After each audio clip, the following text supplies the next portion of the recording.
不会再打电话给他。可转身打脸来得太快，接电话！哎呦，没人叫你，我俩过去。没。本来因为舆论，许愿的比赛资格被取消，可他不甘心放弃，他不仅努力自证，还证明了是有人故意抹黑。沈浩明从中帮了不少的忙，小董做的账目出了问题，人也联系不上，许愿就知道有人背后搞鬼。不过正好领导为了追回乔林，看着乔林和于一鸣亲密，正好借此机会担任起了财务的职责，他正式加入了严艺坊。然而史蒂夫好了伤疤忘了疼，再次挑拨离间。他觉得如果许愿知道沈浩明目的是为了稳住巴莱金夫妇的合作，许愿肯定不会原谅他，所以就在二人关系刚缓和的时候，史蒂夫给了黑心的提醒。我只想给你一个好心的提醒，他鞍前马后的帮你解决问题，他所做这一切的目的只是为了稳住你，不让你离婚。直到许愿得知出货的车坏在了半路，收到消息的沈浩明第一时间赶了过去，帮他搬了一车的货，这让许愿一瞬间湿了眼眶。许愿觉得他完全可以派个车，根本不需要亲力亲为。我想感受一下，这一路你一个人走的有多辛苦。可许愿却笑他从小出生罗马，哪能真的感受普通人的人生，便没苦硬吃。可沈浩明却劝他不要介意他的帮助，每个成功人士都会借助别人的力量。可许愿却告诉他，其实他只是想要一个答案，如果没有他的帮助，他是否可以创造想要的生活？如果沈浩明真的为他好，那就不要让他失去信念。沈浩明明白他的想法，只能打趣道，他亲自当司机不算超能力，如果实在过意不去，那就付他力气。沈浩明由衷地告诉他，如今他真的理解为什么他要这么努力。之前是他自以为是，看不到许愿的价值，现在他只希望许愿可以少一点辛苦。其实许愿感谢当初谎言被戳破，否则他也不会看到这么拼的自己，更不会见到这么讲话的沈浩明。其实于一鸣和沈浩明一共制定了3个计划，第一个计划你不尴尬，尴尬的就是别人，最终以失败告终。第二个卖惨计划，许愿也没有买他的账，沈浩明就决定先帮助于一鸣哄好乔林，也许这样就可以求得姐弟的帮忙。没有办法的沈浩明心中很是苦闷，周围没有人能安慰他，他只能独自一个人消化掉这些情绪。其实眼下这种情况，沈浩明开始帮于一鸣分析，乔林提出冷静期1星期，是因为他觉得于一鸣没有走进他的世界，所以想要和好就先要了解。乔林身为化妆师，整日跟化妆品打交道，那么就要先熟悉他的领域。可粉底液、隔离液，他们是夜也分不清。后来只能去询问店员，合计从简单的入手。总想着口红色号应该好记，却没想到一个红色就千万，这让2个人直接傻了眼。可于一鸣一脸信心，他是医学生，记忆力好，他一定能背下来。后来沈浩明又去找了乔林，这次他坦诚了许多。他从小到大第一次害怕面对一件事，为了不离婚，他东躲西藏，他真的害怕进了那个门，和许愿就再也没了可能。可乔林不理解他为什么之前那么冷漠，他也坦白承认，他曾经可笑的以为许愿一无所有，根本不可能离开他。后来才发现，明明离不开的是自己。乔林也知道许愿其实还爱沈浩明，所以他这一刻有些心软，他也想妹妹幸福。沈浩明眼看姐姐不再排斥，便告知了于一鸣的近况，说他过得不是很好。乔林的确有些担心，可转身就嘲笑他倒数第一和倒数第二互帮互助。他看得出沈浩明是真的没了办法。从此以后，乔林正式开始助攻，他答应给沈浩明个机会，希望这一次他会珍惜。沈浩明和许愿终于和好，然而这一切都要感谢清水村之行。可天天盼着冷静期结束的曲总，不仅没有等来离婚的喜讯，还等来了2人和好的消息。实在也捉不住的他，让韩卫平不惜一切代价搞垮沈浩明。可韩卫平没有脑子，知道智取不行，只能牺牲色相，让满脑子水的方雷陷入了爱河。也是从他那得知了沈浩辰的身世，他的公开，沈家乱成了一团。其实自从姐夫给的追妻计划落了空，沈浩明就想去清水村学习草木染，希望可以帮助许愿。本来简兰建议许愿融资，因为一个初创公司没有现金流必死无疑。其实这点许愿不可否认，毕竟他们已经不止一次面临账户没有钱，那种濒临死亡的绝境，他比任何人都清楚。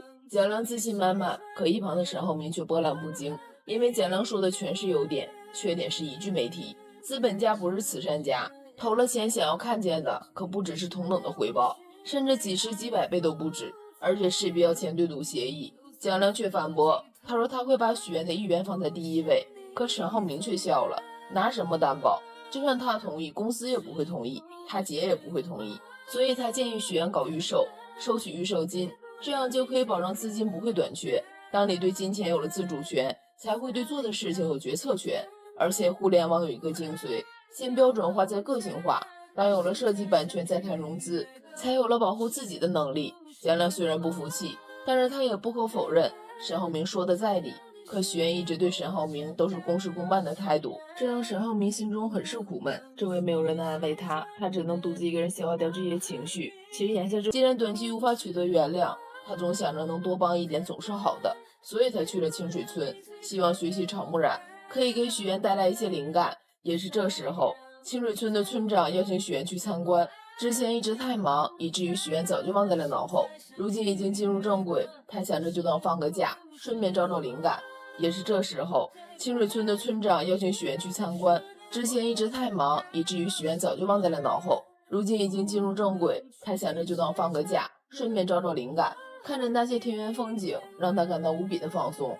可突然沈浩明的身影出现，甚至还干起了农活，他简直不敢相信。其实沈浩明已经来了一段时间，他学了扎风筝，去上了草木染的课，有时候还会给孩子们科普知识。可就在草木染的工坊相遇许愿，恰巧两个人订了同一家民宿，让许愿开始怀疑他是故意跟踪他。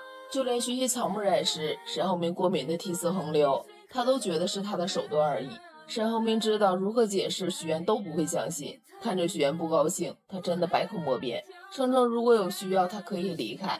许愿假装不在意，让他不要出现在他面前就好。沈浩明那句委屈的好，许愿并没有听见，转身就跟乔玲开始抱怨，觉得沈浩明阴魂不散。乔玲也故意开骂，说沈浩明就是狗皮膏药，真的让人厌烦。可许愿却觉得倒也不至于。其实乔玲早就知道许愿的心思，这也趁机打开话题。虽然之前带巴莱金夫人去盐艺坊对他的确有好处，可盐艺坊也很受益，根本算不上是利用，反倒觉得这是他的智慧。如果一个总裁纯纯的恋爱脑，他坚信许愿也不会喜欢。许愿嘲笑姐姐的双标，但也知道是事实。可隔天早上却发现沈浩明已经从隔壁搬走，草木染的课也没有再出现，如今真的不出现在他眼前了，他倒真的开始不高兴了。直到韩卫平曝光沈浩明私生子一事，沈父一时急火攻心，进了抢救室。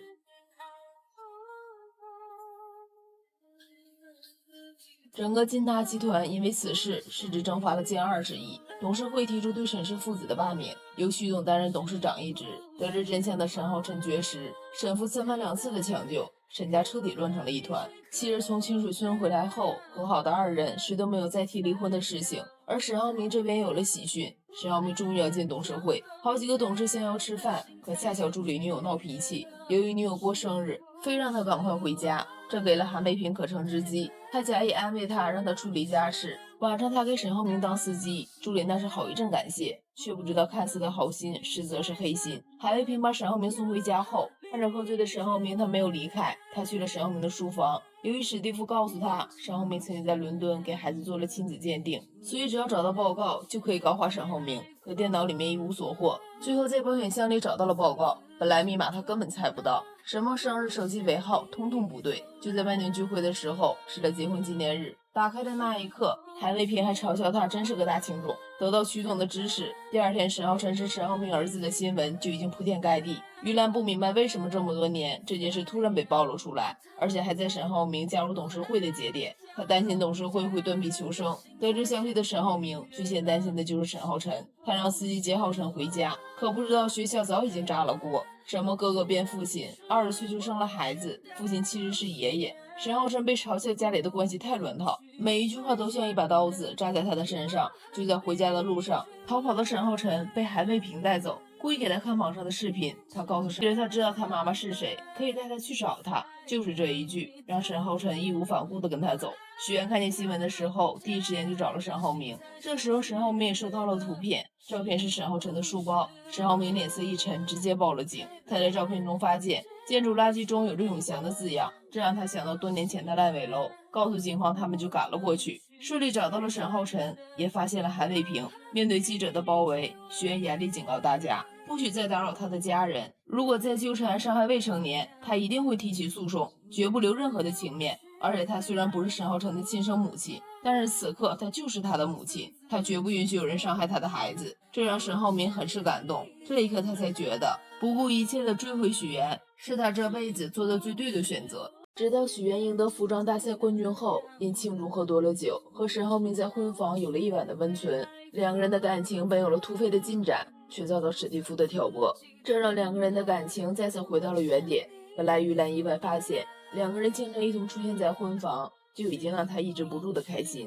于兰抓紧一切机会，先是让妍妍吃早餐，又是替儿子诉说想念，生怕那个不争气的儿子错过了和好的最佳时期。为了可以有下次见面的机会，他更是提出晨晨马术晋级成功，希望妍妍可以来家里帮忙，一起为晨晨办个派对。可许愿最近实在太忙，需要看看时间。沈浩明直接接过话头，让母亲尊重许愿的意思，该尊重的时候不尊重，邀请儿媳回家的时候他上来尊重的劲儿了。于兰为这个儿子很是头疼，可两个人离开后，在车里独处的时候，瞬间想起昨晚的缠绵，这让两个人不自觉的有些害羞。沈浩明故意找了话题，说母亲就是这个性子，不顾别人感受会强人所难。可许愿却不那么认为，他觉得坦坦荡荡其实很好，总比某些人藏着掖着痛快。受到差评的沈浩明一时不知道该要说什么，许愿却忍不住的偷笑。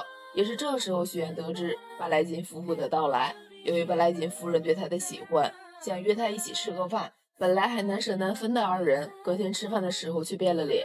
许愿拒绝他的碰触，甚至都没有好脸色。沈浩明根本不知道发生了什么，原来史蒂夫贼心不死，又偷偷找了许愿，告诉他沈浩明这些天的殷勤都是装出来的，只是为了不离婚的手段而已。因为巴莱金夫妇给了他3个月的考察期，只要离婚合作就会作废。许愿感觉得到沈浩明的真心，可是一切又太过于巧合，让他根本没办法不怀疑。而且巴莱金夫妇离开后直接摊了牌，问他是不是有3个月的考察期，沈浩明没有否认。接着许愿努力平静，告诉沈浩明他的目的已经达到，让他不用再继续演戏。沈浩明很是激动，因为这些都不是假象，更不是让许愿来演戏。直到许愿指着记者告诉他，如果再争吵下去，他雇来的营销就拍不出满意的画面。沈浩明才急忙解释，原来偷拍不是他找来的，陈琳已经删掉了全部的照片。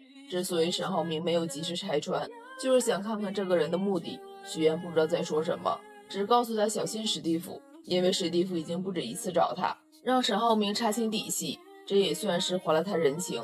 沈浩明知道他还在意，只好示弱去哄他，根本不需要他还什么人情，他不是这样的人。可沈浩明到底是什么样的人，许愿好像从未看清过。分开的时候，许愿坦诚告诉他，以后他会大大方方地接受他的帮助，毕竟大家都是成年人，做不成夫妻还可以做朋友。就是这一句让沈浩明再次彻夜未眠。他询问助理，他到底是谁？是金达的小沈总还是沈浩明？最后还是助理承担了所有。他觉得老板脑子一定是坏掉了。助理劝他去放松下，正好打算在清水村投个文旅项目，他可以顺便散散心。本来他不想去，可是忽然想起许愿曾经说要去那里学习草木染，顿时来了精神。他也没有想到清水村给他的感情带来了转机。赵露思与陈伟霆携手主演的新剧《许我耀眼》刚开播便冲上热搜，女孩许妍怀揣着对青年才俊沈浩明的倾慕与爱意，一心想要与他携手步入婚姻的殿堂。当第一次与沈浩明的父母见面这个重要时刻，许妍竟做出了一个大胆且惊险的决定，请来2个人假扮自己的父母。谢谢叔叔阿姨愿意把妍妍嫁给我，能够娶到她是我的幸运。他精心策划着每一个细节，试图用这虚假的表象蒙混过关。见面现场气氛看似融洽，实则暗流涌动。沈浩明的父母本就心思细腻，在交谈过程中逐渐对许妍父母的身份产生了怀疑。他们不经意间聊起许妍父亲所在大学的事情，试图从这细微之处寻找破绽。许妍察觉到危机，内心虽紧张不已，但表面仍强装镇定。他提前给那2位假扮的父母做了大量功课，不仅带他们熟悉学校的位置，还让他们了解周边饭店的情况。面对沈浩明母亲对父亲身份的追问，许妍灵机一动，称父亲是研究人员，因工作性质特殊，相关信息难以查到。为了进一步坐实父亲是外国大学教师的身份，他甚至让假扮者模仿真正大学教师的签名，并在沈浩明父母面前成功签下了一模一样的名字。一番操作下来，众人一律赞消，打算前往院子继续商讨婚礼事宜。然而就在沈浩明的母亲和许妍单独走在路上时，局势急转直下。母亲面色凝重，直接说出了一个惊人的消息：他们是你的亲生父母吗？感觉你跟父母之间不太熟。原来在吃饭时，他就发现了一个关键细节：母亲给许妍夹的鸡蛋，许妍一口未动。他深知若是亲生父母，不可能不清楚女儿的喜好。就在那一刻，他对许妍父母的真实身份起了疑心。许妍听闻心中一惊，但很快又镇定下来，无奈之下只能编造另一番说辞。他声泪俱下地诉说自己的身世，称父母从小便离开他去了外国，自己一直跟着姥姥长大，基本没见过父母，也未曾感受到家人的关爱。这一次若不是因为结婚，父母根本不会回来。他表示自己是为了给对方留下好印象，才故意营造出家庭和谐的假象。沈浩明的母亲听后感同身受，她想起自己曾在沈浩明小时候出国打工，深知缺少家人陪伴的痛苦。就在这时，保姆前来有事相告，母亲安慰了许妍几句后便离开了。一波未平，一波又起，许妍刚松一口气，便接到了欢欢的电话。原来她从策划转变为活动主持人的申请又一次被驳回了。这对一直努力想要在事业上有所突破的许妍来说，无疑是一个沉重的打击。一切只是刚刚开始，这件事情还没有这么快下定论。到了晚上，许妍带着那两位父母来到酒店，她神色疲惫却仍强打精神，对他们说只要完成婚礼，任务就算完成。安排好父母后，许妍独自走进电梯，狭小的空间里，她终于卸下了伪装。用谎言构建的人生，我拼尽全力将它筑为堡垒，可是在沙滩上，又怎么会有城堡？第二天，许妍如往常一样来到演播现场，她试图将昨晚的烦恼抛诸脑后，全身心投入到工作中。然而现实却并未如她所愿。主持人孙思维姗姗来迟，一见到身为策划的许妍，便摆出一副咄咄逼人的架势。他认为许妍只会在背后搞小动作，对许妍的工作能力百般质疑。他吐槽台词极度不通顺，抱怨请来的嘉宾一次比一次差，甚至对许妍提出的建议也充满敌意，觉得那是在挑战他的权威。你有那精力，还不如花心思怎么讨好我。这节目我说了算，我一句话就能滚蛋。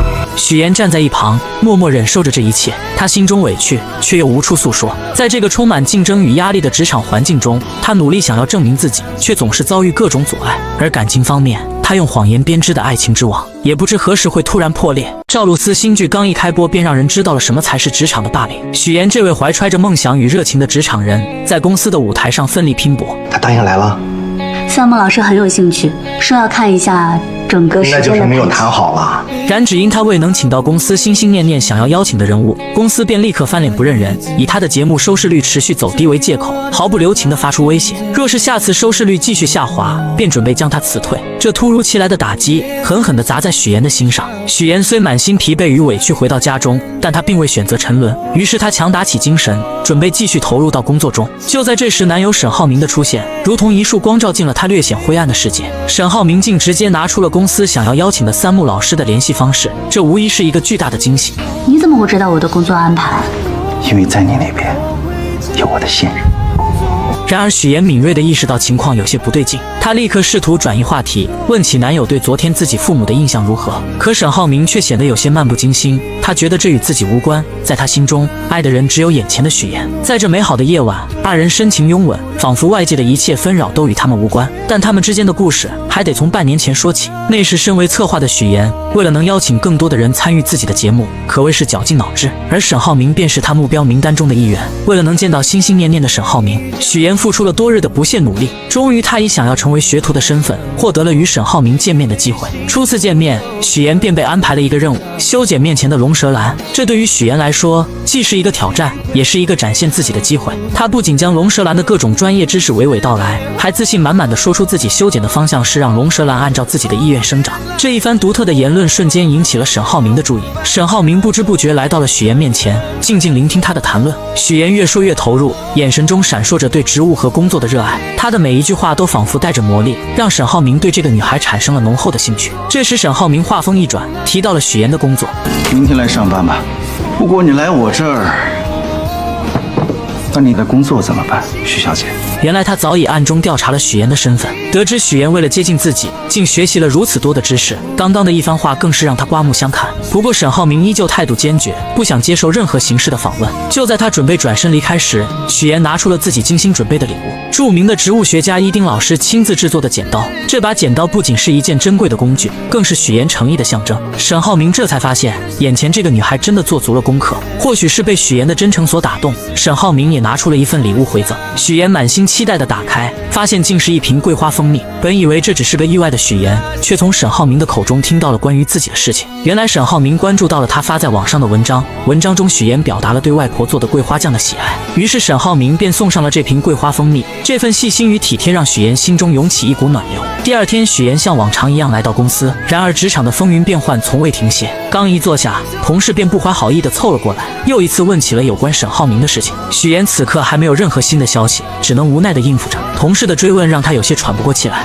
好在同事离开后不久，许岩接到了沈浩明的消息，让他来金达集团找他。这消息让许岩的心情瞬间明亮起来，他精心打扮了一番，怀着期待的心情前往金达集团。然而命运似乎总爱开玩笑，当许岩终于见到日思夜想的沈浩明时，意外却突然降临。由于连日的劳累加上感冒，他的身体早已不堪重负。刚一见到沈浩明，一阵眩晕感便袭来，他眼前一黑，竟直接晕倒在了沈浩明的身上。身为一名普通打工者的许岩来到了沈浩明所在的公司，然而刚刚见到沈浩明的时候，许岩便因连日的劳累与身体的不适，直接晕倒过去。当许岩在医院缓缓睁开双眼，映入眼帘的是沈浩明那略显疲惫却满是关切的脸庞。原来是沈浩明亲自将他送到了医院，生怕许岩有个三长两短。此刻看着正在处理消息的沈浩明，许岩心中满是感动，他轻声说道，想让沈浩明先去忙自己的事情，不必一直守在他身边。是我把你叫出来的，我当然要负责到底了。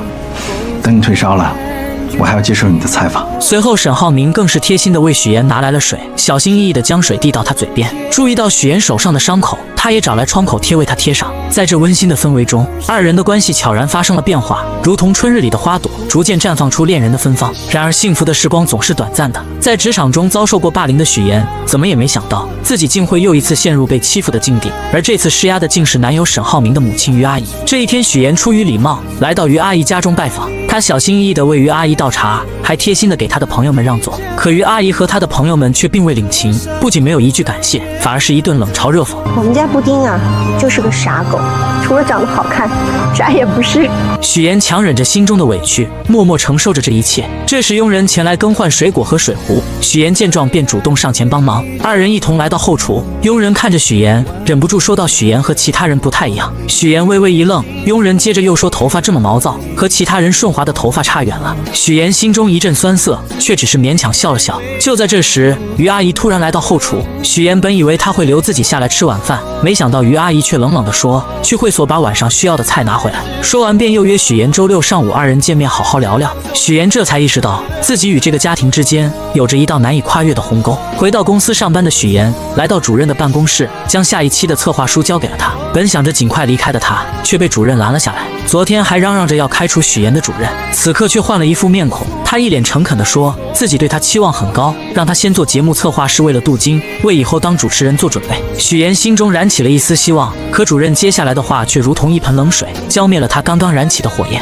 原来这一次的主持人申请被驳回了。许岩为了这个美食节目付出了太多，他不仅自掏腰包，很多时候还要亲自参与节目的制作，从策划到执行，每一个环节都倾注了他的心血。可如今却换来这样的结果，他愤愤地离开了办公室，心中满是失落与不甘。就在这时，许岩接到了于阿姨打来的电话。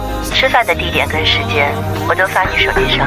好的。许岩为了能够融入这个圈子，便自己前去花钱做了柔顺，希望以更好的形象出现在于阿姨面前。见面的时候，许岩本想着能和于阿姨好好吃顿饭，可没想到到了地方才发现还要等一个朋友。不一会儿，那位朋友来了，于阿姨便和这位朋友开始高谈阔论起来，从专业的金融知识到跨国生意，他们聊得热火朝天，完全忽略了许岩的存在。好不容易等那位朋友离开了，于阿姨才慢悠悠地说出了自己请许岩来的真实目的。虽然你的形象和学历都很优秀，工作也不错，但是你的家境不太好吧？他认为许岩面对所有的事情都不会生气，一次又一次地探索许岩的底线，觉得许岩过于隐忍，不适合自己的儿子。听到这些话，许岩的心中五味杂陈，他的思绪不由自主地飘回到了小时候。那时候他因为没有父母在身边，被别人欺负，被骂是没有父母的野孩子。我是野孩子，我有爸爸妈妈在外国，在很远的地方。他只能默默忍受，把所有的委屈都咽进肚子里。如今面对于阿姨的刁难，他仿佛又回到了那个无助的童年。Syracuse University 是我父母在国外任职的学校，他们从小教育我，无论遇到什么样的环境，教养和风度是基本的礼貌。只是我没有想到，在您看来时，胆怯和隐忍。冷静下来的许妍将近期遭遇的种种不愉快一股脑地归结到了于阿姨身上。在她心中，自己好不容易才寻得那个真正倾心的人，这份爱情她绝不可能因为于阿姨的刁难与阻挠就轻易选择放弃。时光悄然流转，在许妍的努力下，半年后的今天，事情已然发展到两家准备步入婚姻殿堂的地步。第二天的公司会议上，气氛凝重而热烈。公司老总沈府郑重地提出了新区的建设计划。更令人振奋的是，目前已经得到了最大公司世丰的资助意向。会议上，众人纷纷表达对这次合作的看好，认为这是一次难得的发展机遇。然而沈浩明却始终一言不发，眉头紧锁。会议结束后，沈浩明被父亲叫到了办公室，这时他才缓缓道出自己的顾虑。原来世丰新上任的郑董事长在处理事故时总是尽力掩盖真相，这种做法让沈浩明心生疑虑。而且郑董事长是空降而来，在公司内部根基尚浅，没有自己可以完全信任的人。更让他担忧的是，郑董事长带来的3个人都存在明显的缺陷。基于这些原因，沈浩明认为世丰公司内部必定暗藏矛盾，随时可能爆发。沈父听后沉思片刻，却有着不同的看法。他觉得郑董事长能做到这个位置，绝非等闲之辈，不可能如此简单。建筑行业的水源比想象中要深，其中的复杂关系和利益纠葛不是轻易能看透的。最后，沈父语重心长地让沈浩明这段时间安安稳稳地度过，多去熟悉公司内部的事务，为未来的发展做好准备。另一边，三木老师成功与节目达成了合作，这其中不仅仅是因为沈浩明的牵线搭桥，更是因为许妍的真诚与负责。即便面对身处外国的三木老师，许妍也能做到及时回复消息，这种敬业精神让三木老师十分赞赏。于是二人约定下次和沈浩明一起吃饭。然而就在许妍满心期待的时候，突然接到了于阿姨的电话。喂，于阿姨，现在吗？我还有，没问题。你把地址发给我。电话那头于阿姨的声音不紧不慢，让许妍前往售楼处。许妍心中虽有疑惑，但还是匆匆赶了过去。当她到达售楼处时，才发现原来是于阿姨来为他们挑选结婚用的房子。许妍心中一紧，她知道于阿姨又准备开始测试她了。于阿姨看着许妍，嘴角微微上扬，带着一丝不易察觉的挑衅，让身为建筑世家出身的许妍给出选房建议。许妍强装镇定，装作仔细查看房子的样子，心里却早就乱成麻绳了。她深知自己的每一个建议都可能被于阿姨挑出毛病，成为攻击自己的把柄。就在事情即将被揭露，许妍感到无比窘迫的时候，沈浩明如同一束温暖的光出现在了她的身边。沈浩明轻轻握住许妍的手，给她一个安心的眼神，然后巧妙地化解了这场尴尬。如果没什么事，我跟我女朋友约会去了啊。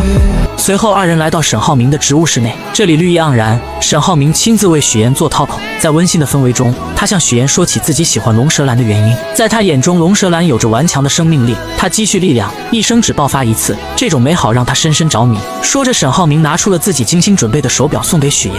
他提到许妍为了争取成为主持人，付出了无数的努力，而此时的主持人却经常去自己妈妈那里告状，试图阻止许妍的发展。许妍听着沈浩明的话，心中五味杂陈，既有对未来的憧憬，也有对眼前困难的担忧。但在这短暂的时光里，二人在职务室内享受着这份宁静与美好。第二天，许妍带着一条奢侈品的围巾，满心欢喜的前去送给婆婆于阿姨。她以为这份精心挑选的礼物能够得到于阿姨的认可，拉近彼此的距离。然而现实却再次给了她沉重的一击。于阿姨看着围巾，脸上没有一丝喜悦。虽然围巾的品质很好，但款式却根本不符合她的喜好。许妍看着于阿姨冷漠的表情，心中一阵失落。她这才深刻地意识到，要真正融入这个圈子，成为其中一员，是何等的艰难。为了能尽快融入那个看似光鲜却难以接近的富婆圈子，许妍绞尽脑汁，最终把目光投向了家中的女佣。她觉得从女佣这里或许能打开一条融入圈子的捷径。许妍拉着女佣一同前往超市，在超市的货架间穿梭时，女佣像是打开了话匣子，不经意间说起曾经沈浩明也带过一个女朋友回家。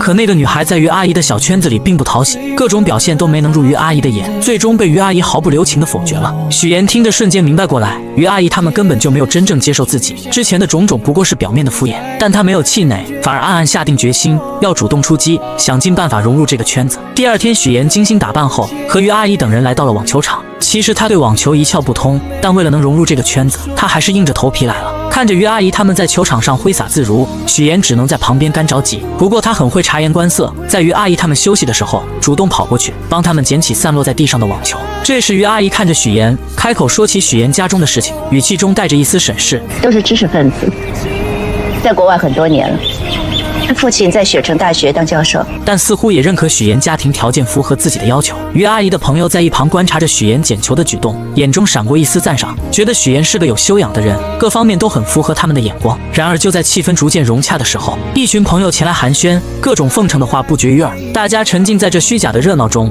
脸上都挂着虚伪的笑容。突然曲总的出现打破了这场闹剧，众人像是被施了魔法一般，目光瞬间都落在了曲总身上，然后匆匆围了上去，如同众星捧月一般。许岩站在一旁静静观察着这一切，他从美玲姐口中了解到，原来曲总是南山资本老总的妻子，众人这么追捧他，无非是希望能够从他那里获得更多的资源。许岩心中一动，他知道如果能和曲总搭上关系，自己在这个圈子里的地位必定会逐渐上升。经过一番打听后，许岩得知曲总喜欢昆曲，而且还要举办昆曲大赛，这无疑是一个绝佳的机会。许岩立刻来到舞房寻找曲总的身影，终于在舞蹈房中，他看到了正在练习昆曲的曲总。此时的曲总正被水袖花困扰，一次次地尝试，却始终没办法学会。许岩知道这是自己表现的好时机，他赶忙请来老师帮助自己学习水袖花。可老师告诉他，最快学会流水袖也需要1个月的时间。1个月对于急于融入圈子的许岩来说太漫长了，但他没有退缩，开始了日复一日的刻苦练习。无论是在家里还是在演播室，只要一有空闲时间，许岩就会练习。他的手臂因为长时间的挥动而酸痛不已，但他始终没有放弃。终于在日复一日的坚持下，许岩成功学会了流水袖。他的努力没有白费，日复一日的坚持也让曲总注意到了他。曲总对这个勤奋又执着的女孩产生了兴趣，主动和许岩搭上了话。许岩心中暗喜，他知道自己的计划初见成效。为了能在这个圈子里立足，许岩开始用谎言编织自己的周围。真好，谢谢。我听老师说你才开始学啊？我是小时候就喜欢，小时候就觉得好看，长大了才品出了其中的韵味，才来专门学一学。这时曲总说起自己发起了一场昆曲大赛，并邀请许岩也来参加。在舞蹈房中，许岩和曲总开始相互练习流水袖。许岩看着曲总认真的模样，心中暗自得意，觉得自己的计划已经成功了一半。然而就在这时，曲总接了一通电话，原来是他儿子关于入学莱茵国际学校的事情。电话那头的声音让曲总的脸色变得有些凝重。等电话结束后，许岩为了进一步拉近和曲总的关系，说起了自己是节目主持人的事情。我们打算邀请一些各行各业有影响力的女性来参与。抱歉，我还有别的事儿，先走了。可他没想到，这句话却让曲总的脸色瞬间冷了下来，两人之间的气氛变得有些尴尬，最终不欢而别。但许岩并没有因此而放弃，他思来想去，竟然直接找到了美玲姐。他向美玲姐说起曲总会参加自己的节目，还描绘了一幅如果节目能请来更多人，将会多么精彩的蓝图。他希望美玲姐能够利用自己的人脉，帮助自己请来更多的人，让节目更加火爆，也让自己在这个富婆圈子里站稳脚跟。在复杂的人际关系网中，许岩深刻领悟到一个道理：只有拥有一定的资源，才能让他人真正重视自己。凭借着曲总的名声，许岩成功吸引了主任的重点关注。主任对许岩的能力和潜力有了新的认识，这为许岩后续的计划提供了有力支持。许岩敏锐地察觉到节目转型的契机，他决定改变节目的方向，从原本邀请明星参与，转变为邀请各行各业有影响力的人。他认为这样的转变不仅能提升节目的深度和内涵，还能为自己积累更广泛的人脉资源。就在这个关键时刻，许岩鼓起勇气提出了自己的请求。我转主持人的申请，麻烦您再提交一次。我给你这个机会，放手做去吧。为了确保计划顺利实施，许岩早早地来到舞蹈房等待曲总。他深知曲总一开始并不想参加节目，但他早有准备。当他拿出精心准备的嘉宾名单时，曲总才恍然大悟，原来许岩举办的这次节目是专门为他量身打造的。名单中不仅有莱茵国际学校的校董，还有其他各行各业的精英人士。许岩心里清楚，对于这些富婆来说，结识有影响力的人并不难，但通过节目自然而然地成为朋友，建立起深厚的情谊，才是对他们百利而无一害的事情。许岩趁热打铁，进一步阐述自己的计划。他表示会为曲总准备专门的昆曲展示节目，借助节目的影响力，将昆曲这一传统文化艺术更好地宣传出去。同时，他还主动提出可以亲自为曲总主持这次昆曲节目，展现自己的专业能力和诚意。这一系列精心设计的条件，终于打动了曲总。曲总权衡利弊后，决定参加这次活动。活动当天，现场气氛热烈非凡。许岩凭借出色的主持能力，将整个活动流程安排得井井有条。节目大获成功，不仅赢得了观众的阵阵掌声，也让许岩在富婆圈中声名鹊起。从此，许岩凭借主持人的身份，拥有了邀请这些富婆上电视的权利。他巧妙地利用这个机会，帮助富婆们促进彼此之间的关系，为他们牵线搭桥，谈成合作。渐渐的，众人对许岩举办的这次活动产生了浓厚的兴趣。许岩更是看准时机，以于阿姨的身份邀请其他2位客人前去节目做客。下一期的家宴节目，曲总还是会去的。不知道马阿姨、孟阿姨有没有时间？于阿姨说了，特意为二位留了名额。得到这个好消息的朋友们兴奋不已，立刻回去着手准备相关事宜。等到众人走后，于阿姨才意味深长地说起将人情推在自己身上的事情。她心里明白许妍这丫头不简单，开始对这个原本并不起眼的姑娘产生了浓厚的兴趣。节目的爆火给许妍带来了意想不到的收获，她不仅成功成为了主持人，还吸引了众多赞助商的目光。之前的赞助费用与现在相比，简直不可同日而语。然而就在许妍信心满满地前往化妆间时，之前的主持人找上门来。这位主持人认为许妍抢走了自己主持人的位置，心中充满了怨恨。他怒火中烧，对着许妍就开始攻击，声称许妍是靠着富二代男朋友才走到今天的地位。面对这些无端的指责和闲言碎语，许妍根本不想争论，她深知无需过多解释，于是她匆匆离开了化妆间。他刚进来的时候，我明明记得说他家里只有一个老婆。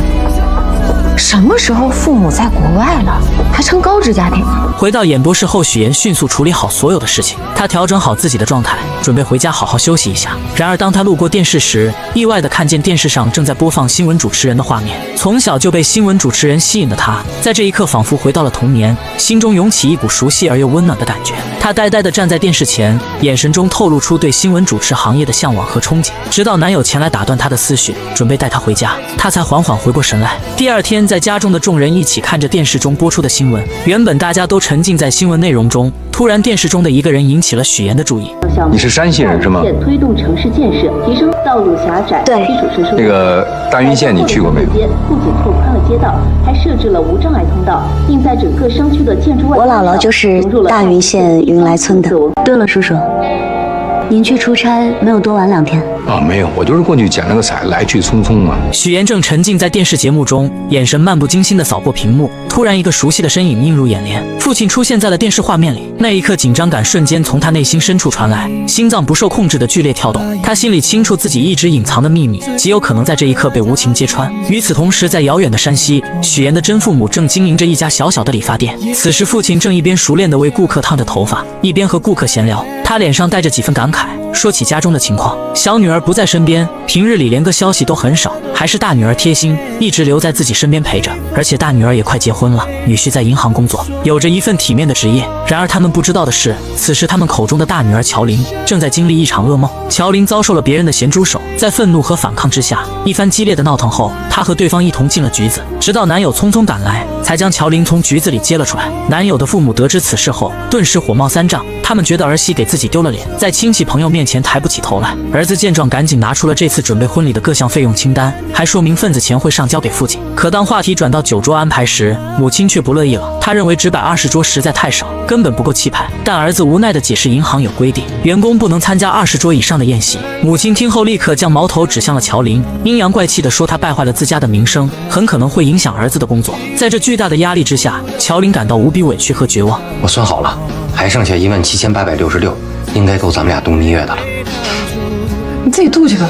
回到自己家中，乔琳思来想去，决定联系上妹妹许妍。为了不让爸妈怀疑自己悔婚离开家中的事情，她编造了一个理由，打算以单位组织学习的名号去荆州出差。她心想，这样既能离开那个让她压抑的家，又能和妹妹见面，或许还能从妹妹那里得到一些安慰和支持。果然，第一次来到荆州的乔琳看着眼前繁华的公司大楼，心中充满了期待。她本想着给妹妹许妍一个惊喜，于是没有提前告知，就来到了许妍工作的地方。然而万万没想到，当许妍看到突然出现的姐姐时，脸上并没有惊喜，反而是一脸的惶恐。许妍心里清楚，自己一直隐藏的身份就像一层薄纱，随时可能被姐姐的出现捅破。她担心一旦身份暴露，自己现在拥有的一切都会化为泡影。于是二人决定先前往许妍家中休息一下。然而就在这个时候，沈浩明突然前来。沈浩明是许妍身边的富二代，他的出现让许妍更加紧张。为了不暴露自己的身份，许妍急中生智，这位是我是王表姐，她来找我。他让沈浩明暂时离开，然后带着所谓的表姐乔琳先找个酒店住下。来到酒店后，乔琳越想越生气，她觉得许妍自从搭上了富二代，就忘记了自己家人的身份，变得如此陌生和冷漠。她忍不住对着许妍发起了脾气，指责她忘本。而许妍始终认为自己和爸妈没有任何关系，在她心里，那个家给她带来的只有痛苦和伤害。她冷冷地看着姐姐，随后便准备离开。在离开的时候，她还特意强调自己不姓乔，而是姓许，仿佛这样就能彻底和那个家划清界限。我姓许，许言。然而看着姐姐独自一人在这个陌生的大城市里，他还是有些担心。犹豫再三，他选择了转账1万给乔琳，希望姐姐能在这个城市里过得稍微好一些。回家的路上，许言的思绪飘回到了小时候，那时候的他瘦小又怯弱，经常被一群孩子欺负。就在他感到绝望的时候，是乔琳挺身而出，像一位勇敢的骑士一样保护着他。那一刻，乔琳的身影在许言心中无比高大，也让他第一次感受到了亲情的温暖。而此时，在另一个地方，外婆正在和许言的父母激烈的争吵着。原来许言的父母为了能够生下一个男孩，结果把自己的身子弄坏了。更不幸的是，出生的许言也因此患上了先天性心脏病。此次父母二人前来，是为了让许言回去上小学。小小的许言回到家中后，表现得异常懂事。咱们洗澡睡觉啊，走，妈带你洗澡去。妈妈，我会洗澡。成，咱们明天自个儿洗。那这样，把脏衣服脱下来，妈妈给你洗好吗？妈妈会洗衣服。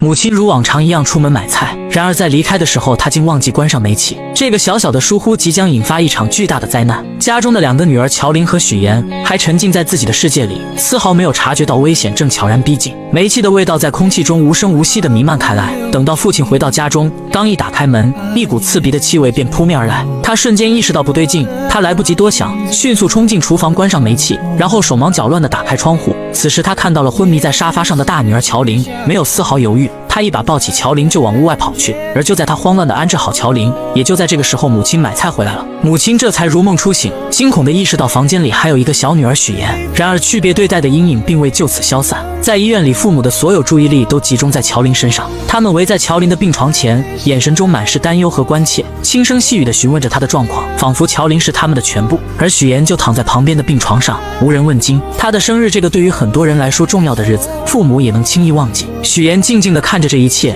心中五味杂陈。他第一次如此深刻地意识到，自己在这个家里是如此的格格不入。时光匆匆，许言步入了高3这个关键的人生阶段。对于很多孩子来说，高考是改变命运的契机，是通往未来的桥梁。然而对于许言而言，这座桥梁却似乎被无情地截断了。父亲来到老师办公室，与老师商议着不让许言参加高考的事情。许言偶然间听到这个消息，他的世界瞬间崩塌。他不顾一切地冲进办公室，眼中满是愤怒和不甘，大声指责父亲的行为。在众人的注视下，父亲和许言来到楼下。父亲看着情绪激动的女儿，终于说出了原因。原来家里经济拮据，没有足够的钱供养2个大学生上学。在父亲的心中，姐姐乔琳应该去上大学，改变家庭的命运，于是只能让许言留在县城找工作。许言听着父亲的话，心中的委屈如潮水般翻涌。他终于鼓起勇气，说出了父母偏心的事实。为什么你们从小到大对我这么偏心啊？为什么好的都要给乔琳？我难道不是你们亲生的吗？他声泪俱下地诉说着这些年来自己所遭受的不公平对待，每一个字都饱含着他的痛苦和无奈。然而父亲却依然固执地认为自己只要将女儿抚养长大就已经尽到了责任。他看着女儿倔强的样子，心中的怒火也渐渐升腾起来。在情绪的冲动下，他忍不住扇了许言一巴掌。这一巴掌狠狠地击在了许言的心上，也彻底断绝了2人之间的父女情分。许言哭着一路狂奔，回到了外婆的家中。外婆看到许言满脸的泪水和红肿的脸颊，心疼不已，紧紧地将他抱住，给了他一个温暖而安全的港湾。许言一路回想着以前发生的种种事情，那些被偏爱的瞬间。就在这时，沈浩明的电话打了过来。电话那头，沈浩明的声音带着一丝神秘，邀请许言来自己的工作室。许言怀着好奇的心情来到了工作室。工作室里，一株已经有16年的龙舌兰吸引了许言的目光。沈浩明告诉许言，他觉得今晚很可能是这株龙舌兰开花的时刻。许言静静地凝视着这株龙舌兰，心中涌起一股莫名的共鸣。龙舌兰一辈子都在默默地汲取养分，它扎根于土壤，努力生长，就是为了能在最后的时刻开出一朵绚烂的花。这境地让许言不禁想起了自己的处境，他觉得自己和这株龙舌兰何其相似。此时的许言又想到，龙舌兰开花是为了将自己花粉散去，遇到另一株龙舌兰，进而孵化出更多的生命。这是一种生命的传递，他们知道这会导致自己生命的消亡，但是为了以后的未来，他们毅然决然地决定献出生命。许言看着沈浩明，心中涌起一股坚定的力量。他和沈浩明就如同这2株龙舌兰一样，如果他们相爱，那么无论付出什么代价，无论面临多少困难和挑战，他们都会坚定地在一起。仔细想一想，我就是有一点点后悔，后悔下个月才结婚，应该早一点把你娶回来。那个表姐之前没有听你提过，我们的婚礼要不要邀请她？是远房亲戚，本来也不太熟，还是算了吧。让人万万没想到许妍为了在即将到来的婚礼中隐藏自己的真实身份，竟狠下心将情同手足的姐姐乔琳说成是远房亲戚，还以各种理由认为婚礼不必邀请她前来。此时的远房亲戚正身处一间狭小且简陋的出租屋内，不仅将豪华的酒店给退了，还将许妍给的钱给退了。给个台阶还不下了，臭妹妹，臭许妍，当没你这个妹妹。然而就在乔琳独自在出租屋内时，手机突然收到一条信息，竟是她的前男友发来的。原来前男友这次是因为父母的事情，想要向乔琳道歉，并且请求她能够回到自己身边。可乔琳早已看清了这个渣男的真面目，面对他的请求，只冷冷地在手机上回复了一个滚字。可这渣男并不死心，为了请求乔琳的原谅，他竟来到了那间他们曾经熟悉的理发店。乔琳的父母满心欢喜，还满心期待着能和这位曾经的女婿一起喝酒聊聊天。然而渣男却带来了一个让他们震惊的消息：乔琳已经离开了。我们俩分手了。乔琳的父母得知女儿去了荆州，心里便隐隐觉得女儿此去必然会去找许妍，于是他们心急如焚地拨通了许妍的电话。可电话那头传来的却是挂断的忙音。为了找到大女儿，两位老人没有丝毫犹豫，按照2年前许妍留下的地址，毅然决然地踏上了前往荆州的路途。当他们风尘仆仆地来到那个小区时，许妍正好带着沈浩明一家人出现在了小区里。许妍一眼就看到了不远处的父母，那一刻她的眼神中闪过一丝慌乱。小妍，妍妍。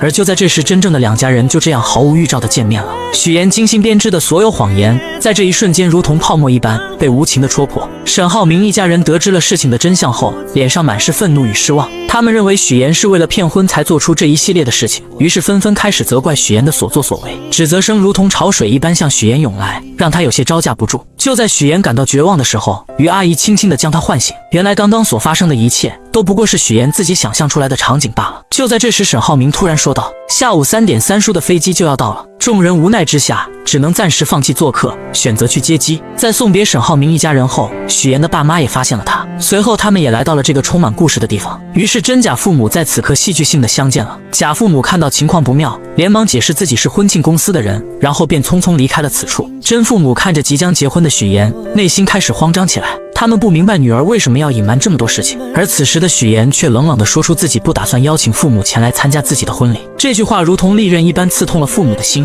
愤怒的父母刚要发作，许妍却将姐姐的地址告诉了他们，然后便头也不回地离开了。许妍的父母按照地址来到了大女儿乔琳的出租屋内。在寸土寸金的荆州，乔琳只能合租一间小小的房间，生活过得十分拮据。这次她打算在荆州寻找一份属于自己的工作，开启新的生活。在与父母的交谈中，乔琳竟然得知了妹妹许妍竟然打算结婚的消息。为了弄清楚事情的经过，她来到了许妍的家门外。就在家门外，乔琳看到了许妍的假父母，随后从许妍那里得知了一切真相后，乔琳终于明白了妹妹最近做出这些荒唐事情的原因。你说你如果以后跟沈浩明结婚了，你打算怎么办？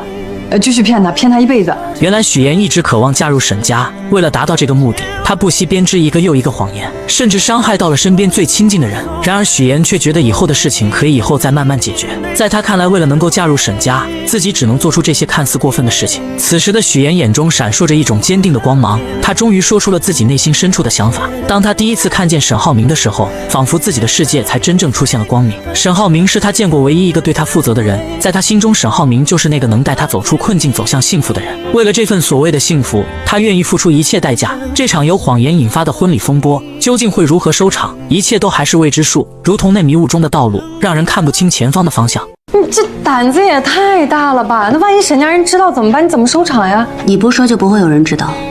你还打算继续骗呀？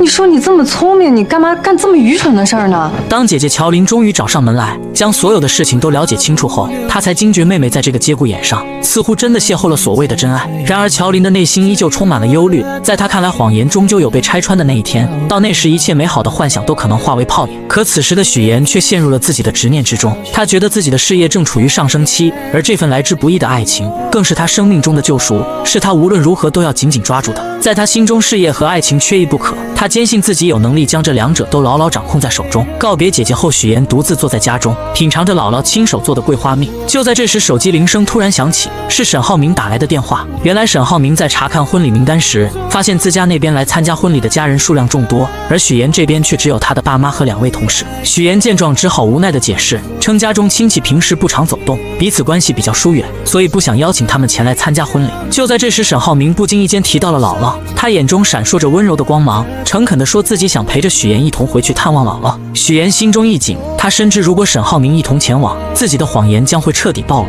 于是他急中生智，以公司业务正处于关键时期，需要他亲自处理为由，巧妙地拦住了沈浩明。挂断电话后，许岩陷入了沉思，他绞尽脑汁地思索着该如何继续圆这个谎言。就在这时，母亲的电话打了进来。母亲在电话那头鼓起勇气说，自己毕竟是许岩的父母，无论如何都想要参加女儿的婚礼。然而没等母亲把话说完，许岩便心急如焚地挂断了电话。为了防止再次出现类似的意外，他迅速将电话备注中原本的妈改成了母亲的真实姓名。经历了这场电话风波后，许岩决定搭乘大巴车回到那个熟悉的姥姥家。当大巴车缓缓停下，高叔开着那辆三蹦子前来接他。坐在三蹦子上，许岩才真切地感觉到自己回到了家乡，回到了那个充满温暖和回忆的地方。三蹦子一路颠簸前行，终于停在了姥姥家的小院前。许岩迫不及待地走进院子，一眼就看到了正在忙碌的姥姥。姥姥正站在凳子上，小心翼翼地摘着桂花。许岩心中一酸，赶忙快步上前，轻轻扶着姥姥从凳子上下来。随后他挽起袖子，帮助姥姥采桂花。这不是今年嘛，雨水多，天又冷，我怕呀，这些桂花要是再不摘完的话，过了花期了，以后甜甜的桂花酱就做不了了呀。然而快乐的时间总是过得飞快。夜幕降临，许岩和姥姥坐在院子中的石凳上，吃着新鲜的水果，月光洒在他们身上，为这个宁静的夜晚增添了几分温馨。许岩犹豫了许久，终于鼓起勇气向姥姥说起了自己谈的那个男朋友，还提到自己打算下个月就结婚。姥姥听到这个消息，脸上立刻露出了开心的笑容，可许岩的脸上却没有丝毫的喜悦，他的眼神中透露出一丝复杂的情绪。随后他缓缓地说起了爸妈来到了荆州，还表示自己和他们之间根本没有多少感情，所以不想让他们来参加婚礼。姥姥心里有数了，我打电话把他们叫回来，不会让他们再去荆州了。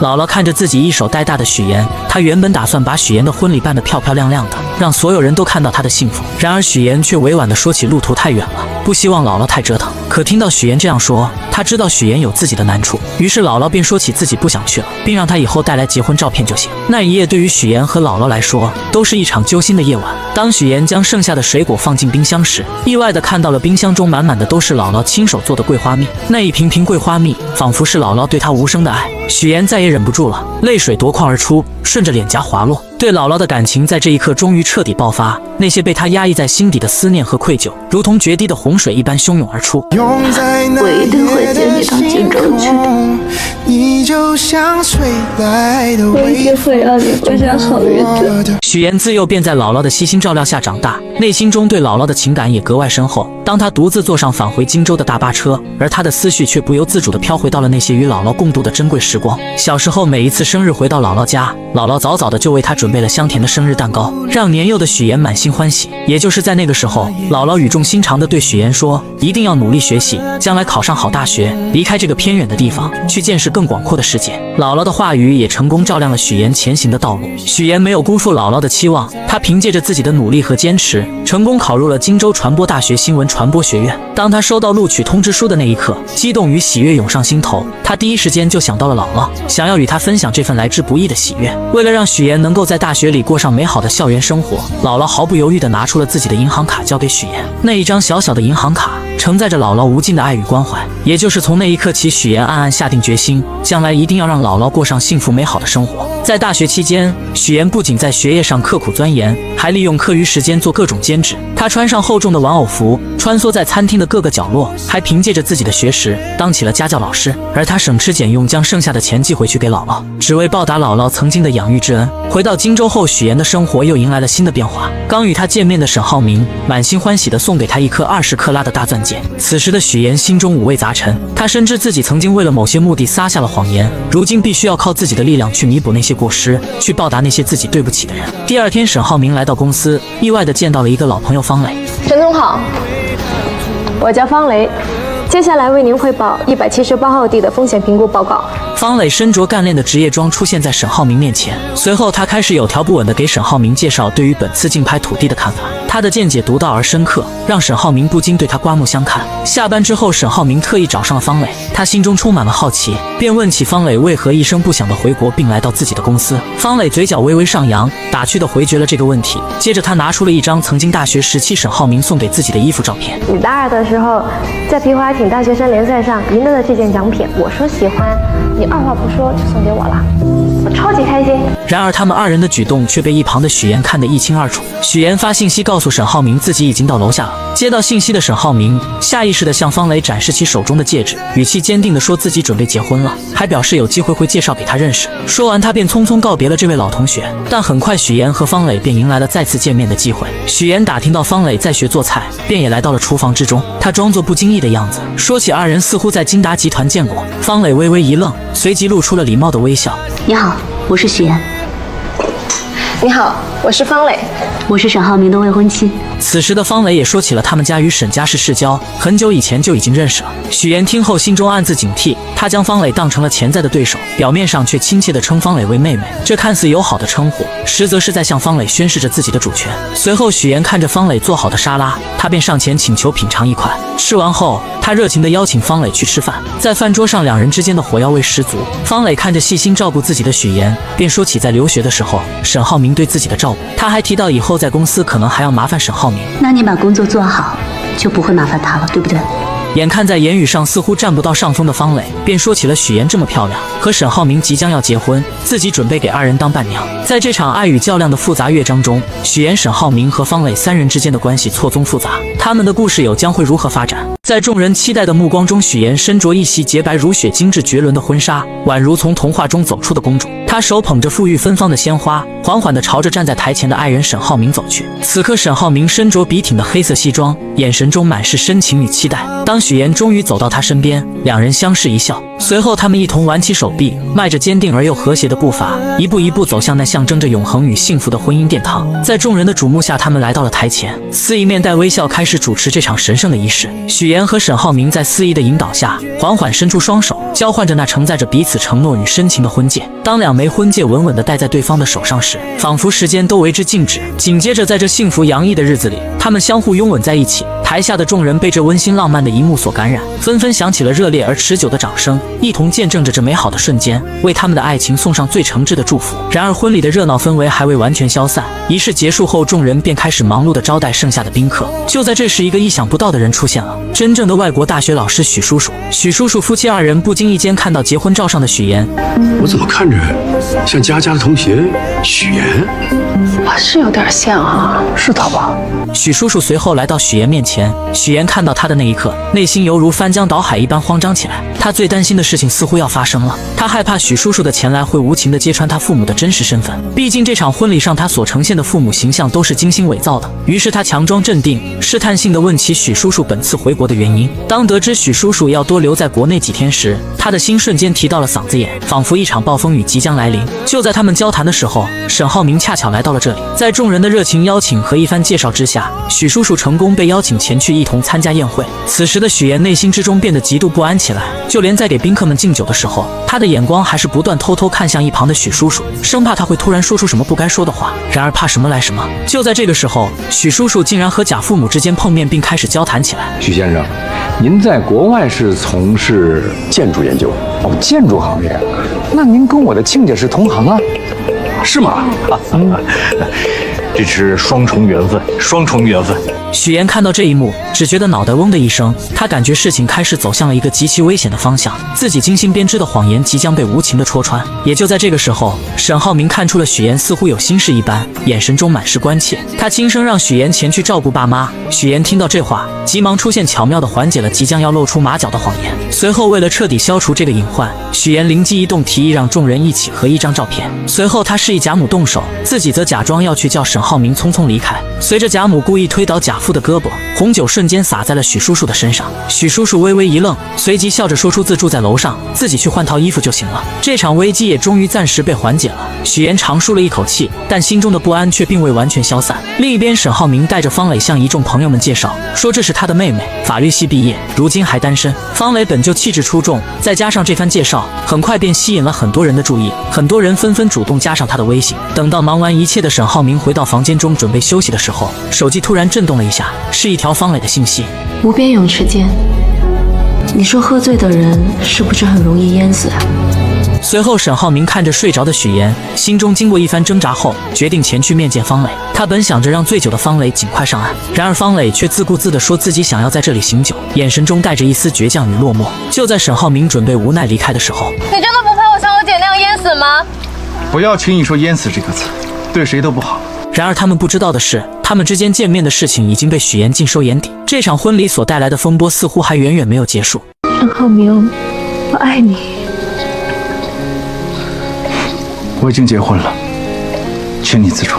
让人始料未及的是，在沈浩明与许岩大婚当夜，方磊竟在这个特殊时刻向沈浩明毫无保留地表达出了自己的心意。不仅如此，方磊还对许岩冷嘲热讽起来，直言许岩刚见面时就刻意装作清纯的模样，在他眼中许岩俨然成了一个心机深沉的女子。当他追问沈浩明为何要与许岩结婚时，沈浩明面色微沉，并不想回应这个问题，随后便匆匆离开了这个充满火药味的地方，只留下方磊一人站在原地。第二天原本是沈浩明和许岩满心欢喜准备去国外度蜜月的日子，然而就在他们即将出发时，方磊竟然不期而至。情敌见面分外眼红，空气中瞬间弥漫起一股紧张的气息，二人又一次不可避免地吵了起来。你浩明哥还带你去过哪些地方？麻烦你都整理好发给我。但令人意外的是，这小插曲并没有给许岩带来过多的困扰。在异国他乡，他尽情地享受着这段美好的时光，与沈浩明一起漫步在浪漫的街头，欣赏着别样的风景，脸上洋溢着幸福的笑容。回来后，他们惊喜地发现方磊此刻也与上一次在婚礼上认识的男生走到了一起。看到这一幕，沈浩明和许岩相视一笑，仿佛之前的那些不愉快都已烟消云散。随后，沈浩明便准备和许岩一起回家看姥姥，他们的心中都充满了对姥姥的思念与期待。看到沈浩明和许岩相思夜想的姥姥，三人相见，内心的喜悦之情溢于言表。姥姥脸上洋溢着慈祥的笑容，热情地招呼着他们，随后便开始忙碌地准备为沈浩明做一顿丰盛的饭菜。然而就在沈浩明和姥姥谈起许岩家庭情况的时候，许岩突然带着结婚照出现在此，打断了他们之间的对话。许岩的眼神中带着一丝紧张与期待，他拉着沈浩明一起去将结婚照挂起来。等到晚上的时候，为了防止姥姥在不经意间说出一些不该说的话，许岩便打算和姥姥睡在一起。然而就在即将要睡觉的时候，姥姥缓缓开口说起了一件事。你爸爸前一段时间身体不太好，到医院去检查，检查报告出来了，说他肺上有肿瘤。虽然幸运的是肿瘤是良性的，但医生叮嘱以后不能再操劳了。第二天，姥姥刚出门就发现了已经早起来的沈浩明，二人便决定一起前去买菜，一路上有说有笑。此时的沈浩明说起可以接姥姥前去荆州居住，这样能更好的照顾她。然而姥姥和大多数老年人一样，不愿意去大城市生活，她觉得乡下才是自己的根，有着熟悉的一切。随后姥姥说起许岩是从小跟着自己长大的，让沈浩明以后一定要照顾好许岩，眼神中满是嘱托与期待。另一边，许岩始终放心不下父亲的情况，他深知父亲独自生活的不易，于是便将一份信送到父亲门前。父亲打开信后，才发现里面是许岩的银行卡，里面的钱质并有，密码乔林生日。然而回到荆州的许岩和沈浩明并没有闲着，二人一起来到了一处古色古香的四合院内，阳光透过树叶的缝隙洒在青石板上。就在许岩正在欣赏着四合院的时候，突然沈浩明说出了一件让他震惊不已的事情。原来这间四合院已经属于许岩了。沈浩明考虑到许岩想要成为新闻主持人，而这个职业必须要结交广泛的人脉，于是便精心策划，让许岩利用四合院去结交更多的人，为他的事业助力。随后来到房间中的沈浩明还贴心地为许岩量起了身高，动作轻柔而又充满爱意，仿佛这是为许岩弥补小时候缺失的经历，让他感受到被宠爱被呵护的温暖。在这个充满爱的家里，许岩和沈浩明的未来正如同这四合院中的阳光一般明亮而又充满希望，他们将携手共同书写属于他们的幸福篇章。谁也未曾料到，来到荆州后干起化妆品推销员的乔林，竟然意外地遇上了自己大学时期暗恋的同学于一鸣。刹那间，乔林心中涌起一阵惊喜。然而就在他刚要迈出步伐追上去的时候，舍友突然冒了出来将他拦住。我要是妍妍。哦，原来舍友是来试用化妆品的。乔林心中虽有些无奈，但还是热情地接待起来。可谁能想到舍友这一试用，便耽搁了乔林大量时间，而且最终一个化妆品也没买。乔林无奈之下只好拿出规定，告知舍友一个人一周只能试用6次化妆品。没想到舍友不但不理解，反而声称之前没这个规定，还警告乔林小心自己投诉他。说完便匆匆离开了，留下乔林呆愣在原地。下班后，乔林拖着疲惫的身躯回到出租屋，刚进门就意外听到了舍友在打电话。你们别舍不得花啊，早上吃几个鸡蛋都算来算去能几个钱呀？好，知道你能赚，但是自己要照顾好自己啊。从电话内容中，乔林得知舍友省下化妆品的钱是为了能让远在老家的父母过上好日子。这一刻，乔林心中五味杂陈，被舍友的孝心深深打动。他没有丝毫犹豫，拿出一堆化妆品送给了舍友。这些都是你试过的试用装，我带了点新的回来给你，以后你就自己在家画吧，别去柜台麻烦我了啊。你老去柜台麻烦我，我就净得伺候你了，我怎么赚钱呀？舍友收到化妆品后，或许也觉得过意不去，便搬来一箱牛奶作为感谢。这份朴实的情谊让出租屋里的氛围多了几分温暖。可命运似乎并未打算就此放过乔林。第二天在库房搬运物品时，意外突然降临，经理接了个电话的间隙，乔林的手臂不慎被上方掉落的货物砸到，钻心的疼痛袭来，但乔林咬着牙还想坚持继续工作。好心的经理见状赶忙劝说他去医院，于是在舍友的陪同下，二人匆匆赶往医院。来到医院后，乔林独自走进门诊室，医生一番熟练的操作后，成功将乔林的手臂复位，并给他戴上了手臂吊带。你还真是一点没变啊。就在这时，医生缓缓摘下了口罩，乔林定睛一看，竟是当天在商场遇到的暗恋同学于一鸣。一时间，乔林又惊又喜，心中泛起层层涟漪。于一鸣关切地询问起乔林家人的情况，得知乔林的家人都在老家，只有许岩还在荆州。原来于一鸣曾向许岩表白却被拒绝，此次见到乔林，便想通过他再次见到许岩，于是提议让许岩来医院接乔林。不久后，许岩匆匆赶到医院，看到受伤的乔林，他急忙询问情况，得知并无大碍后，便与这位曾经的老同学于一鸣聊了起来。于一鸣看着眼前曾经的白月光许岩，心中满是感慨。二人开始深入了解彼此的现状。交谈间，于一鸣注意到许岩手上那枚耀眼的20克拉大钻戒。你结婚了？上个月。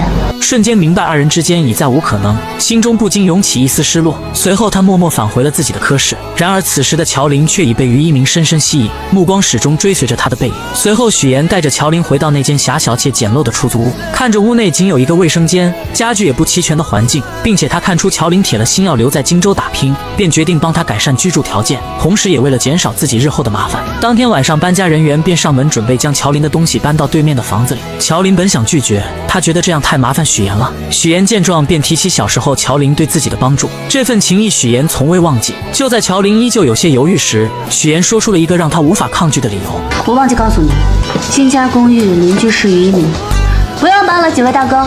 搬得搬。那个对不起啊，刚刚那个我帮你们搭包场。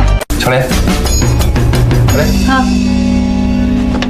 你手不方便，给你买个早餐。许岩一心盼着姐姐乔林能过上好日子，他不仅精心安排让于一鸣成了乔林的邻居，还特意拜托于一鸣在生活上多多照顾姐姐。对，一会儿我把食堂菜单发给你，中午想吃什么你就告诉我。走了，拜拜。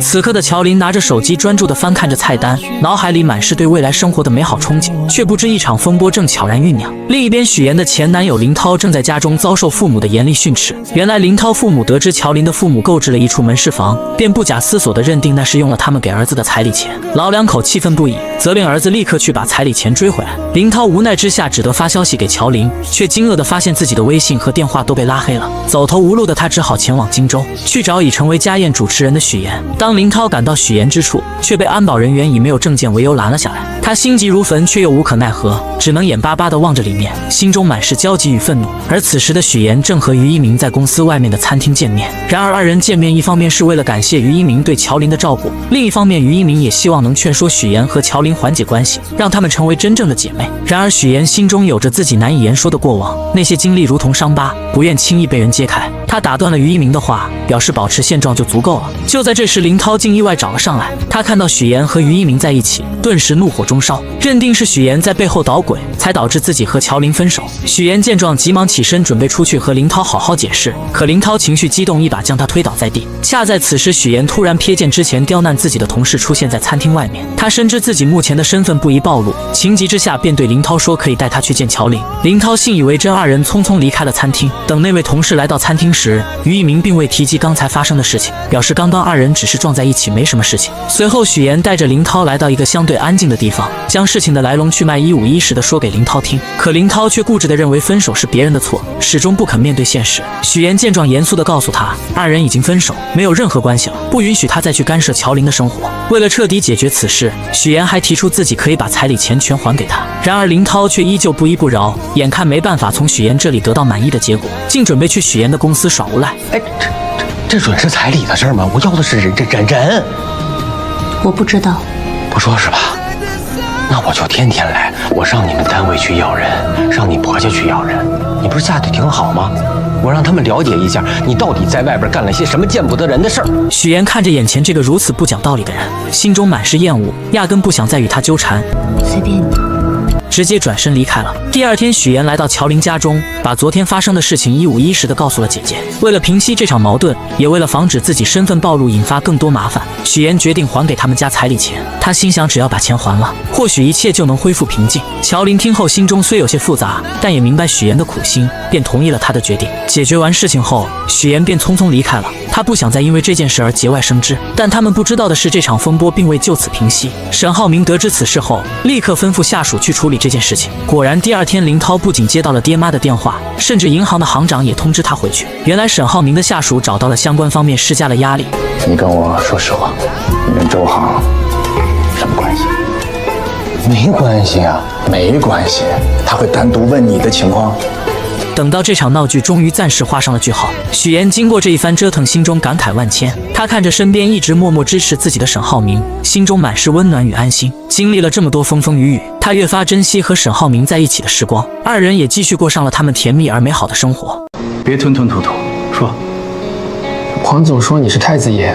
令人始料未及的是，沈浩明志在必得的18号地项目竟横生波折。对方公司黄总听闻沈浩明是太子爷，并不想与他过快的签订合同。沈浩明面对这突如其来的状况，虽心中恼怒，却也无可奈何。无奈之下，他只能暂时按照原计划继续推进相关工作。回到家中，妈妈看着沈浩明疲惫又烦闷的神情，心疼不已，便劝说他刚进公司，很多事情处理起来难免棘手，有些难题还是先让你爸爸去解决为好。毕竟面对新人，合作时难免会有所顾虑。沈浩明听着妈妈的话，心中五味杂陈。他知道妈妈是为他好，但自己内心的那股倔强和想要证明自己的决心，让他一时难以接受这样的安排。就在这个时候，许岩敏锐地察觉到了沈浩明此刻的烦闷与苦恼，他看在眼里，疼在心里，决定要为沈浩明做些什么。到了晚上，许岩轻轻拉着沈浩明的手，二人一同来到了泳池旁边的台阶旁。许岩从女佣那里打听到，台阶上有一处沈浩明小时候做的石雕。原来小时候这处台阶缺失了一角，父亲本想着找人修补，却被年幼的沈浩明拦了下来。沈浩明凭借着自己稚嫩却充满创意的想法，亲手制作出了这个石雕。此刻在柔和的月光下，许岩看着石雕上面有一只小熊和一扇窗户，他意识到这只小熊就如同小时候的沈浩明，躲在房间中。虽然内心可能充满了孤单与无助，但他却总是把所有的不开心都深埋在心底，只展现出开心快乐的一面给外人看。所以我就给他按了一盏小灯，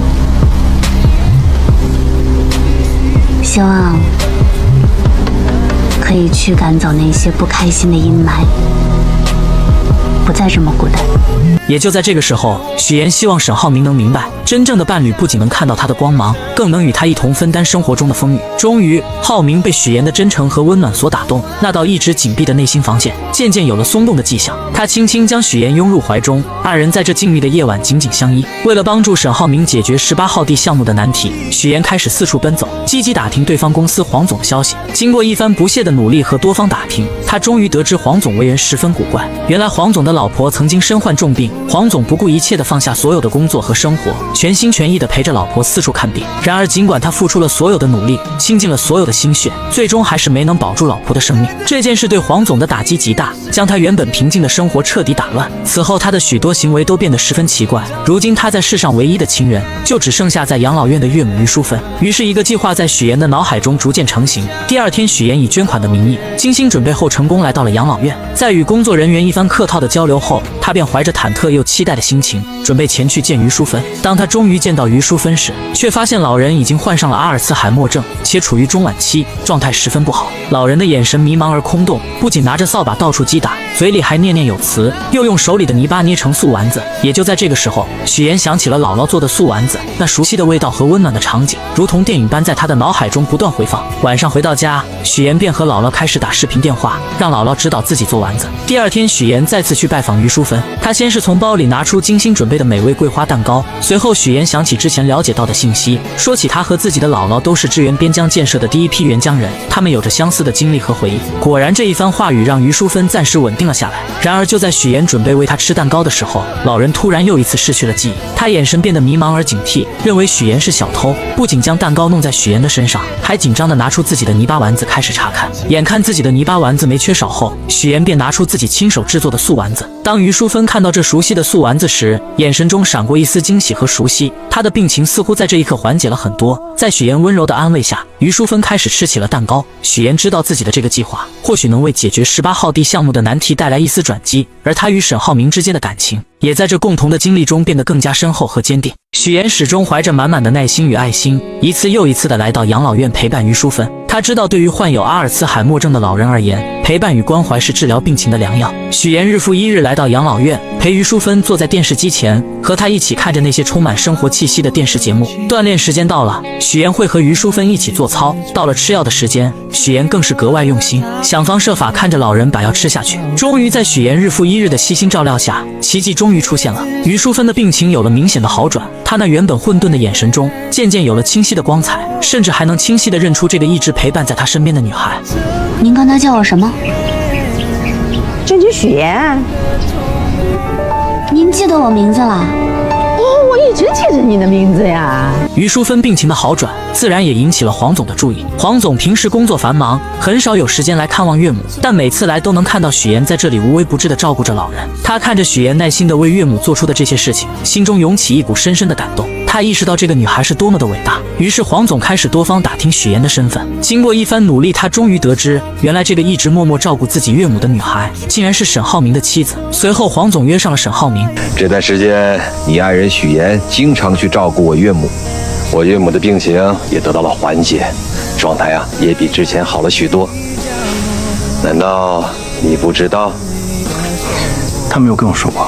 这次见面，黄总表面上说是想和沈浩明一起打球娱乐一下，然而随着交流的深入，话题逐渐转到了工作上。沈浩明敏锐地察觉到这是一个难得的机会，他开始有条理地分析起黄总公司目前面临的问题。他指出，如今黄总的公司正面临着明远集团的激烈竞争，在市场上处于十分被动的局面，而只有2家公司展开合作，才能整合资源，发挥各自的优势，完美解决当前面临的问题，让黄总的公司顺利进入核心的竞争圈，在激烈的市场竞争中占据一席之地。打完球一起吃个饭，到时候详聊。然而就在沈浩明和黄总为了合作事宜积极沟通的时候，一场意想不到的风波正悄然袭来。和许妍处处作对的孙思维对许妍充满了嫉妒和敌意。这天，他从同事这里突然看到一则新闻，新闻上报道了一名女子利用假身份，请演员先后和3个男人举办婚礼，从中骗取了巨额彩礼。这则新闻瞬间吸引了孙思维的注意力。就在他仔细看新闻图片的时候，突然觉得图片上的演员有些眼熟。他的脑海中立刻浮现出之前不久许妍结婚的场景。当时许妍在整个公司只邀请了主任和一位闺蜜参加婚礼，这让孙思维一直心存疑虑。此刻这个念头如同野草一般在他心中疯长起来。于是孙思维来到主任的办公室，他手里拿着一盒茶叶，脸上堆满了虚伪的笑容，说是来给主任送茶叶的，实际上想要得到主任手机中的照片。他装作不经意地和主任聊起天，然后表示自己想要看看许妍婚礼的布置，说是想为自己以后结婚做打算。主任没有多想，便把手机递给了他。孙思维接过手机，装作认真查看的样子，实际上却在悄悄地将照片传到自己手机上。得到照片后，他迫不及待地开始对比刚刚看到的新闻。果然，他发现照片上的2个人竟然出奇的相像。此刻许妍的父亲是演员的事情暴露无遗，孙思维觉得这是一个绝佳的机会，他立刻找到了自己多年来一直联系的狗仔，在狗仔的指引下，成功找到了许妍的假父亲。孙思维和狗仔气势汹汹地来到假父亲面前，准备拉着他上车，想从他口中套出更多关于许妍的秘密。然而这位假父亲显然不愿意配合，他皱着眉头，一脸不悦地表明自己根本不认识许妍，还强调自己压根都不姓许。他试图挣脱孙思维和狗仔的拉扯。你别着急，我现在不需要你承认什么。我们既然能找到你呢，肯定就不是毫无根据的喽。合作一下吧。自从许妍假父亲的身份被死对头孙思维知晓后，公司里的氛围便悄然发生了变化。第2天，孙思维一踏入公司，那阴阳怪气的姿态便展露无遗。他刻意找到许妍，说起听闻许妍打算报名财经主持人，他也决定要参与其中，并且不屑于使用那些常规稿子，打算凭借样片将许妍彻底击败。许妍听着孙思维这番夹枪带棒的话语，心中虽有波澜，但并未过多表露。终于选拔的日子来临，许妍身着简约而得体的职业装，步伐坚定地走上舞台。她站在聚光灯下，眼神中透露出自信与从容。凭借着扎实的专业知识和出色的主持能力，成功让在场的评委全都折服了。明眼人都能看出，此次财经主持人的位置非许妍莫属。众人看着许妍在舞台上的精彩表现，都觉得胜利已然属于她。同时，有人开始讨论着等结束后要提前开启庆功宴。然而，就在这个看似圆满的时刻，主任和孙思维匆匆赶到了这里。孙思维的脸上带着一丝不易察觉的狡黠，他向主任示意后，主任说到新闻样片那边人手不足，希望许妍能够前去帮忙。许妍一听，心中顿时涌起一股不情愿，他刚想开口拒绝，可主任却一脸严肃地强调同事之间帮助是正常的。许妍无奈只好跟着他们前往节目现场。当许妍来到节目现场时，眼前的画面让他瞬间愣住了。屏幕上正播放着请演员骗婚的新闻，而更让他意想不到的是，孙思维竟然将他的假父亲也请到了台上。许妍的心猛地一紧，周围的空气都变得凝重起来。